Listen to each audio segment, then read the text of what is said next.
Mais je vous propose de prendre un temps, juste maintenant dans la parole, qu'on puisse écouter ce que Dieu a à nous dire. Et pour cette rentrée, nous faisons une nouvelle série qu'on a appelée Grandir. Grandir, grandir, grandir.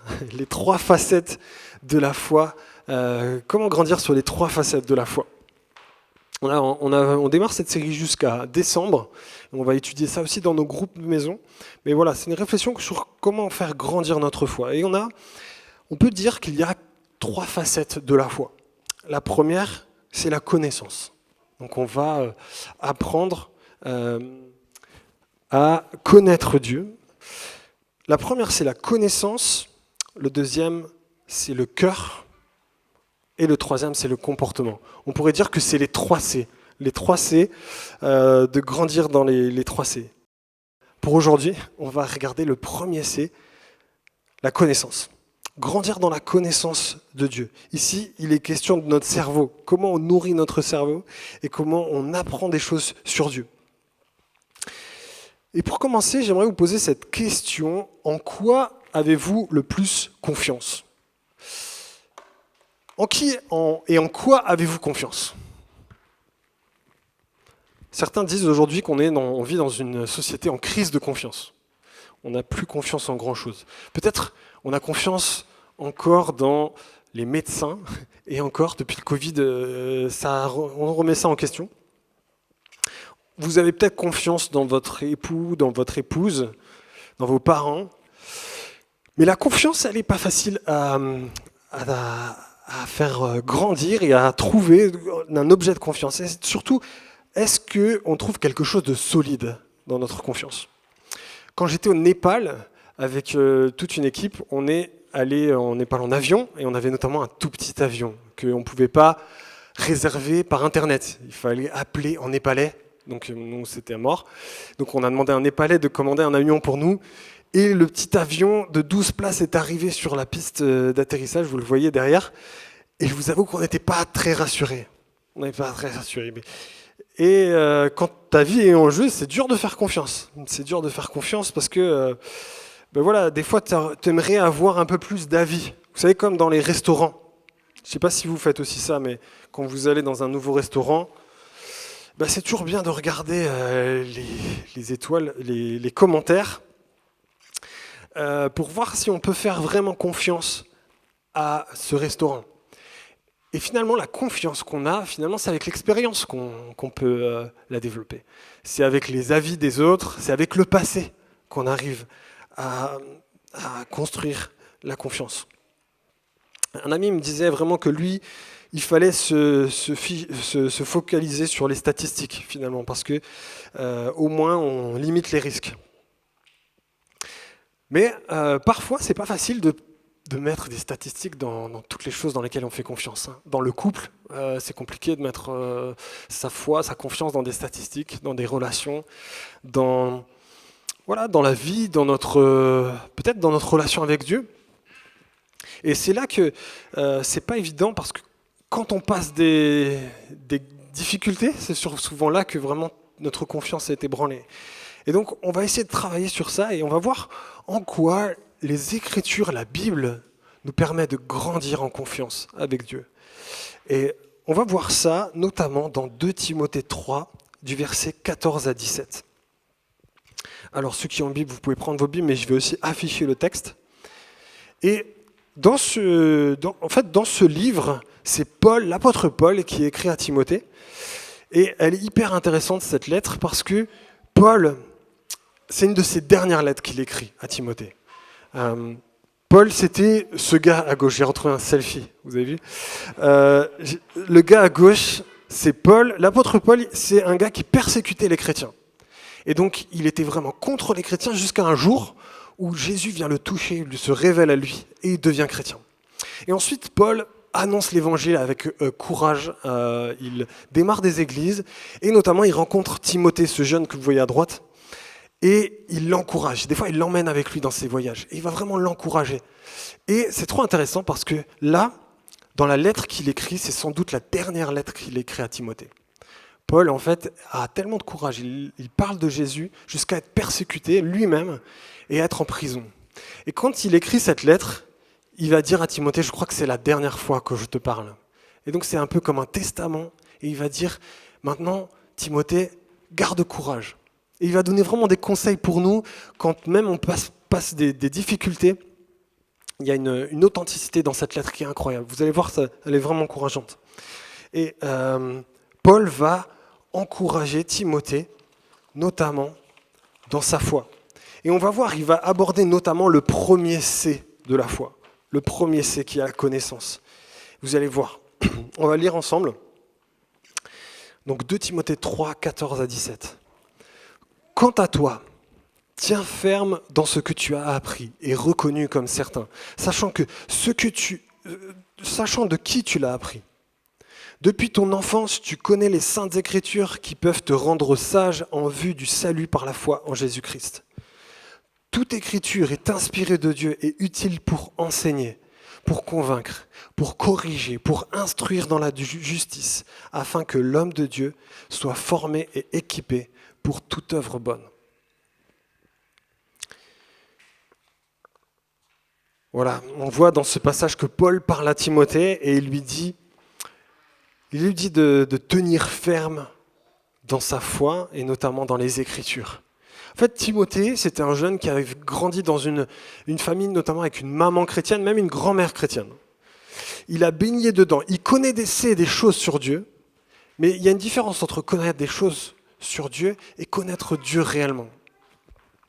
Et ici, Paul dit un truc intéressant, il dit « Tu connais les Écritures qui peuvent te rendre sage en vue du salut par la foi en Jésus-Christ. » Les Écritures, la Bible peut rendre sage. Et en fait, notamment, elle peut te rendre sage notamment par rapport à ton salut, par rapport à là où tu vas après la mort. Et Paul, il dit, elle te rend sage à une condition. En fait, tu vois, il dit, elles peuvent te rendre sage. Ça veut dire que peut-être elles peuvent ne pas le faire. La condition, il le dit tout au tout début, tiens ferme dans la foi, c'est la foi dans ces Écritures. Et vraiment, il vient encourager la foi de Timothée dans ce qui est dit dans les Écritures. Et finalement, Paul nous donne 6 raisons d'écouter ce que dit la Bible. Dans ce texte, il y a 6 raisons pour lesquelles il faut écouter la Bible. Et la première, c'est que c'est par les Écritures que nous trouvons comment être réconciliés avec Dieu. C'est le texte qui dit ça. Le but de cette sagesse, c'est en vue du salut par la foi en Jésus-Christ. Donc voilà, l'idée du salut, c'est d'être sauvé, c'est de savoir où tu vas après la mort, mais aussi c'est l'idée de retrouver la vie en Dieu, la relation avec Dieu. Et là, il est dit vraiment que c'est pas par tes bonnes actions que tu vas être en relation avec Dieu, c'est par la foi en Jésus-Christ. Jésus-Christ, c'est Dieu venu sur terre, qui a payé pour nos péchés et qui nous dit, mais en fait, pour toutes tes fautes, pour toutes les fois où tu as été ton propre Dieu, tu as été rebelle au commandement de Dieu, toutes les fois où tu as fauté, où tu regrettes des choses, toutes les fois où tu dis, mince, j'ai vraiment pas assuré, toutes les fois où on a honte, peur et la culpabilité de ce que nous avons fait, en fait, Jésus est venu l'effacer. Et les Écritures nous pointent toujours la solution en Jésus. Et je vous invite vraiment à faire ça. À chaque fois que vous lisez la Bible, essayez de voir comment la Bible nous parle de Jésus. Parce que c'est vraiment le but. Et Jésus disait ça notamment sur le chemin d'Emmaüs avec les 2 disciples.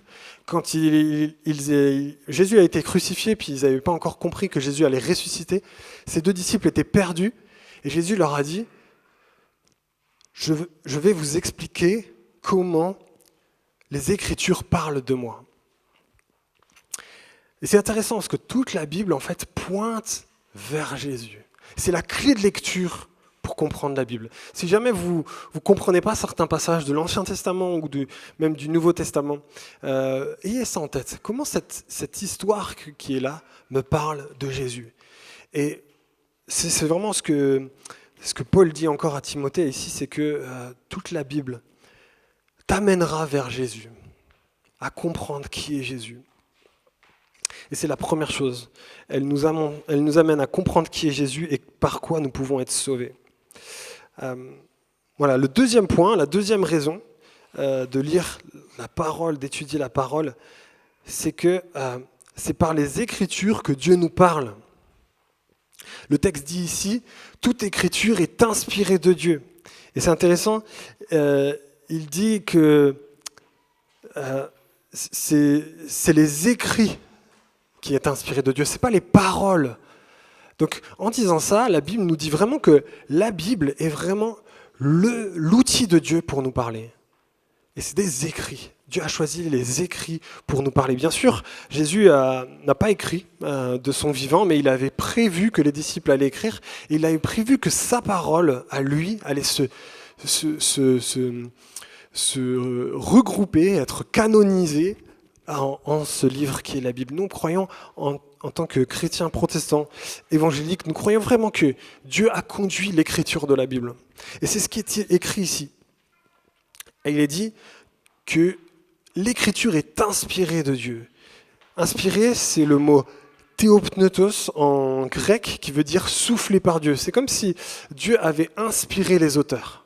Et c'est intéressant, c'est pas l'écriture directe de Dieu. Dieu a utilisé 40 auteurs avec leur personnalité et il leur a inspiré sa parole.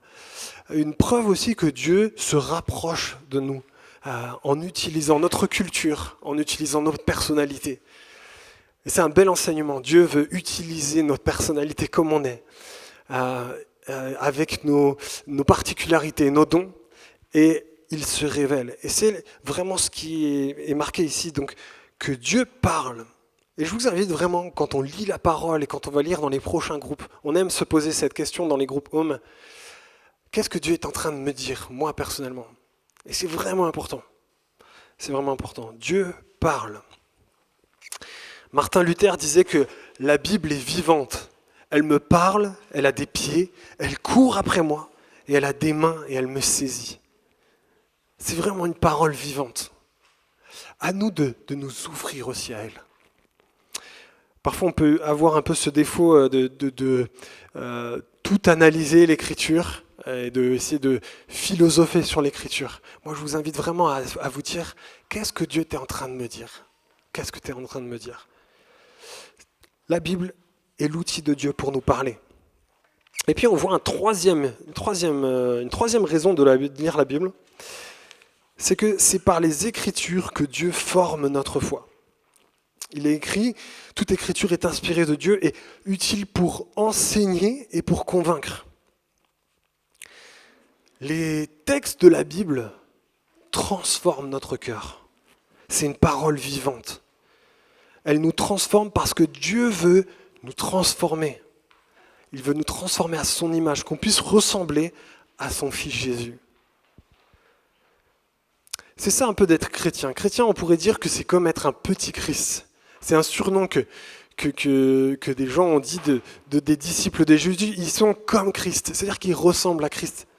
Dans son caractère, dans sa patience, dans son amour. Nous sommes appelés à ressembler à Jésus. Et c'est la parole qui vient nous façonner pour ça.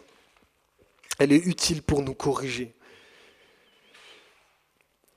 Qu'est-ce que j'apprends sur Dieu dans mes lectures de la Bible? Est-ce que la Bible me façonne? Est-ce qu'elle me change? J'ai remarqué combien la parole avait un impact sur nos peurs, sur nos craintes, sur notre honte. Très souvent, en fait, on a besoin d'être rappelé des attributs de Dieu. Et vous savez, on peut dire que Dieu, parfois quand on est dans l'angoisse, on peut se rappeler que Dieu est bon. Et la parole nous le rappelle. Par des histoires, on voit à quel point Dieu est bon. Est-ce que vous auriez un exemple de la bonté de Dieu dans les Écritures, où vous vous dites, ah là, on voit que Dieu, il est bon. Est-ce que ça vous parle? Est-ce qu'il y a un passage qui parle de bonté?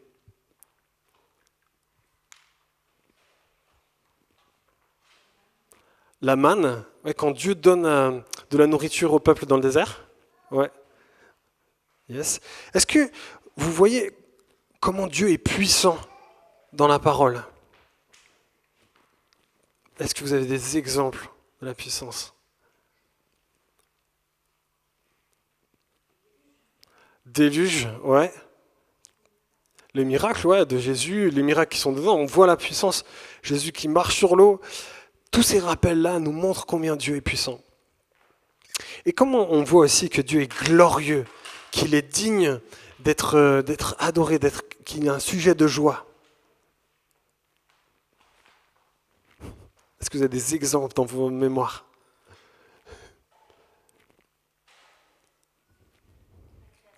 La création, ouais, excellent.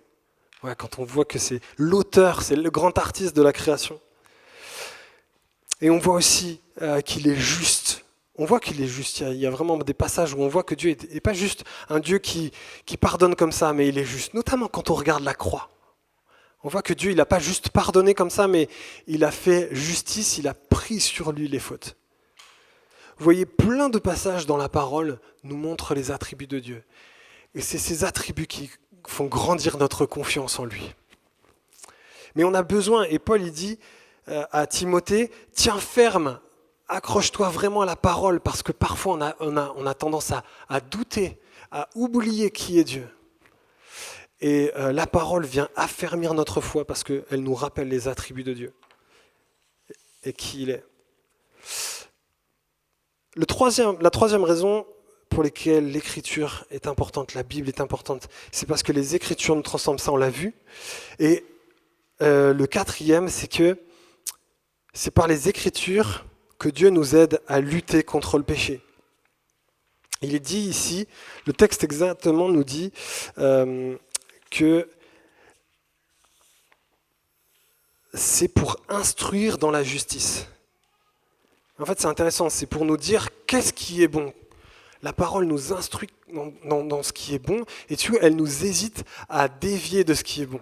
Le péché, c'est manquer la cible quelque part. C'est pas aller vers quoi on a été créé. Et la Bible vient faire ça. Elle vient nous aider à discerner le péché chez nous. Un autre passage de la Bible dit que la Bible, c'est comme un miroir. On voit en lisant notre péché. Elle voit que, en fait, en travers de la parole, elle révèle notre péché, puis elle nous aide à nous repentir, à revenir à Jésus et à changer.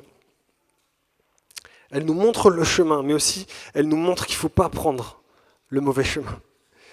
Et c'est vraiment, c'est ça, c'est les Écritures. Dieu nous aide, elle nous instruit dans ce qui est juste et bon. Et d'ailleurs, petit aparté, mais c'est intéressant, elle ne nous dit pas qu'elle nous instruit dans ce qui est bon pour nous. Vous savez, des fois on a un peu cette tendance à tout nous centrer sur nous, nos besoins.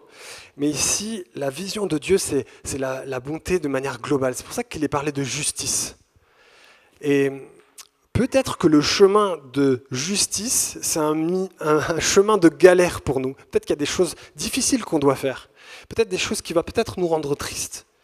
Mais l'important pour Dieu, c'est pas juste que tu sois heureux sur cette terre et tranquille, mais c'est pour que tu puisses aller dans ce qui est juste. Faire ce pourquoi il t'a appelé. Que tu rentres dans sa mission. Et parfois, peut-être, c'est des missions difficiles, mais c'est une mission juste. Et des fois, dans notre société, on a tout centré sur notre bonheur à nous, mais on voit bien qu'il y a des limites à ça. Quand on regarde l'environnement, si on veut prendre soin de l'environnement, on ne peut pas fonctionner comme faire que ce qui nous plaît ou que ce qui nous rend heureux. On est obligé d'avoir une vision globale. Et Dieu, ici, il a une vraie vision globale pour l'être humain. Et ça, c'est vraiment hyper encourageant. Et la dernière raison pour laquelle Dieu nous a donné les Écritures, c'est que les Écritures nous aident à pratiquer des bonnes œuvres. Et c'est ce qui est la fin du verset. Afin que l'homme de Dieu soit formé et équipé pour toute œuvre bonne. Étudier l'Écriture, étudier la Bible te donne la force de servir Dieu, l'Église et le monde. Et c'est une bonne question à se poser. Est-ce que tu es fatigué en ce moment ? Si tu es fatigué, alors peut-être qu'il faut dormir plus, simplement. Mais il y a vraiment une ressource dans la parole pour nous redonner du zèle et de l'encouragement pour servir Dieu. Et si tu es fatigué, il faut se poser la question, à quelle fréquence tu lis la parole ? À quelle fréquence la parole de Dieu, la Bible, tu la médites ? La parole nous invite à méditer la Bible jour et nuit. C'est une expression pour dire que ça doit être notre quotidien. Et là, ça nous reprend. Et ça me reprend. Je sais que en lisant ce texte et en étudiant ce texte pour le prêcher, je me dis, ah purée, je ne prends pas assez au sérieux l'Écriture.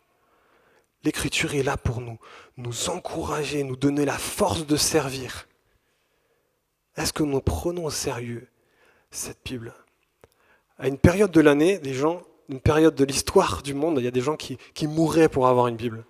Ils étaient prêts à risquer leur vie dans des temps de persécution, notamment en France.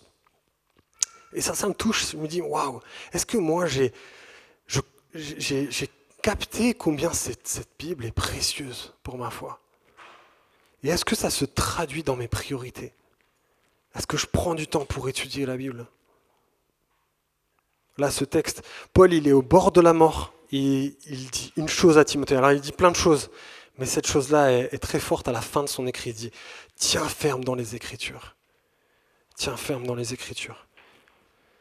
C'est le premier C. On voit que le C, pour grandir dans la foi, c'est dans la connaissance. Et on connaît Dieu par les Écritures. C'est par les Écritures que nous trouvons comment être réconciliés avec Dieu. C'est ce qu'on a vu. C'est par les Écritures que Dieu nous parle, que Dieu forme notre foi en Jésus, que Dieu nous transforme, que Dieu nous aide à lutter contre le péché, que Dieu nous aide à pratiquer de bonnes œuvres. L'apôtre Paul ici nous encourage et nous dit « Attachons-nous à la Bible » qui nous montre comment être réconcilié avec Dieu, mais aussi qui nous transforme pour servir Dieu, l'Église et le monde. Voilà, c'est vraiment l'encouragement ici. Et je ne sais pas si vous connaissez, si vous êtes habitué des églises, mais parfois on a mis fortement l'accent sur la connaissance des Écritures, et parfois on a mis très fortement l'accent sur l'action du Saint-Esprit. Le fait que Dieu agit et qu'il parle. Et parfois les églises protestantes ont un peu une tendance à soit se mettre à fond dans le Saint-Esprit, soit à fond dans la parole. Mais ici, il nous est dit en fait que la parole, c'est l'outil de l'Esprit Saint. Que Dieu parle à travers la parole. Vous voyez, c'est pas juste une connaissance comme des informations, mais c'est Dieu qui nous parle. Et je vous invite vraiment à vivre la parole avec l'Esprit Saint. Se laisser toucher par la parole. Écouter ce que Dieu est en train de me dire par l'Esprit et par l'outil qui est la parole. Je ne sais pas si vous êtes aussi comme moi. Au niveau de mon étude de la Bible, parfois ça marche, parfois je fais des grandes pauses et je ne lis plus ma Bible. Maintenant, le texte nous donne quand même une bonne nouvelle. Il nous dit que Dieu nous fait grâce. Et j'aimerais qu'on finisse là-dessus avec un temps où on s'approche de Jésus.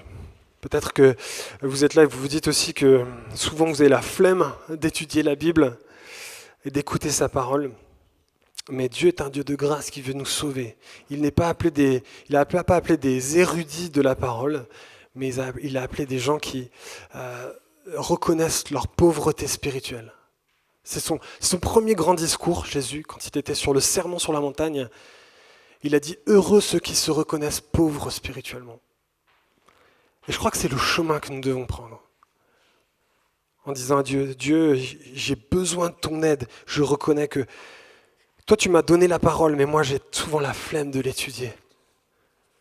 Et j'ai besoin de ton sauvetage, ton pardon. Et Jésus nous a invités à chaque fois à revenir à lui dans sa parole. Et il a donné même ce signe de la Sainte Seine, et c'est ce que nous allons prendre aussi pour terminer ce message, en disant qu'en faisant cet acte, en prenant le pain et le vin, c'est notre manière de dire « Jésus, j'ai besoin de toi ». C'est vrai que tu m'appelles à te servir, à aimer les gens autour de moi. Mais j'ai besoin de ton aide et je sais que c'est que par toi que je peux le faire.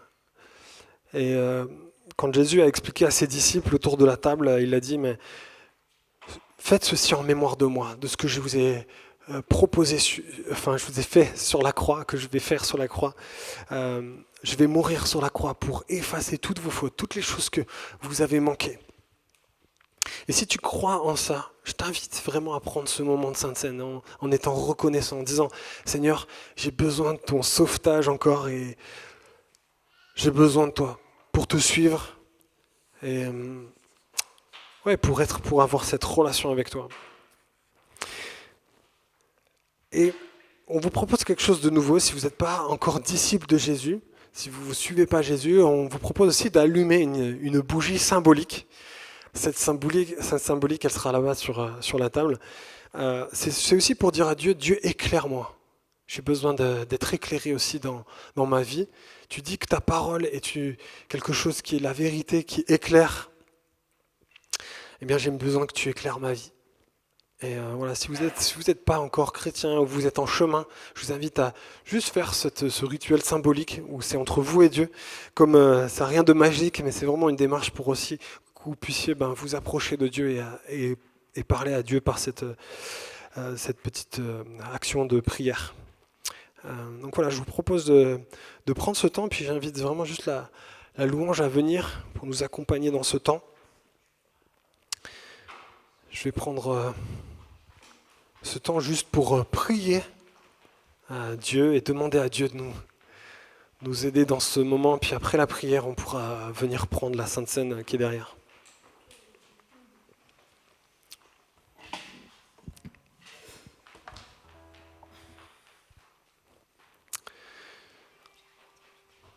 Seigneur notre Dieu, nous te remercions pour ta parole qui est un cadeau, qui nous montre que tu es ce Dieu attentionné, qui ne veut pas nous laisser galérer sans réponse, mais tu es un Dieu qui parle et qui vient nous rejoindre. Merci pour ta parole qui est venue jusqu'à nous, pour la chance qu'on a de l'avoir dans notre langue. Seigneur, merci pour cette parole qui nous encourage à tenir ferme aussi, qui nous montre que tu es ce Dieu qui nous soutient. Et cette parole vient nourrir notre âme, vient nourrir notre foi. Je te prie que nous ne soyons pas des personnes qui négligent ta parole. Donne-nous le courage de lire. Donne-nous le courage aussi d'être attentif à ce que tu vas nous dire. Et ce matin, on veut encore te remercier pour la croix, pour ce que tu as fait. Merci pour ton corps qui a été donné pour nous. Pour toutes les fautes que nous avons commises. Et Seigneur, nous voulons te dire que nous t'aimons.